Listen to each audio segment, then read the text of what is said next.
বাবানের শরীরটা যখনই খারাপ থাকে তখন সত্যি কথা বলতে আমার কিছুই ভালো লাগে না।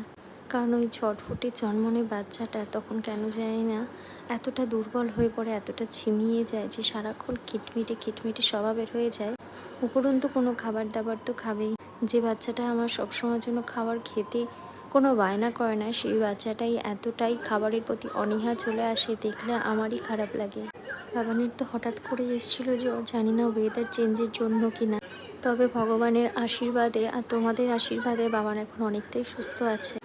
কিছু তো খেতে তেমন চাইছে না, তো সেদিন করেছিলাম ঝিঙে দিয়ে আলু দিয়ে একটা মাছের তরকারি, সেইটা দিয়েই অল্প কটা ভাত কোনো মতে একটু খাইয়েছিলাম, তাও ছাঁকনিতে ছেঁকে। সেই 6 মাস বয়সেই এরকমভাবে খেত, কিন্তু তারপর এই আজ খেলো। পুরো পৃথিবীটাই মনে হয় আমার কাছে অন্ধকার হয়ে যায় ওর যখন সামান্য একটু শরীর খারাপ হয় তাতেই। এটা শুধু আমার একার নয়, প্রতিটা মায়ের মনেই হয়তো এরকম হয়। কারণ প্রতিটা মায়ের পুরো পৃথিবীটা ঘিরে থাকে কিন্তু শুধুমাত্র তারই সন্তান। দুপুরে তো একটু খাইয়েছি, খাইয়ে দাইয়ে এখন গিয়েছে ঘুমিয়ে।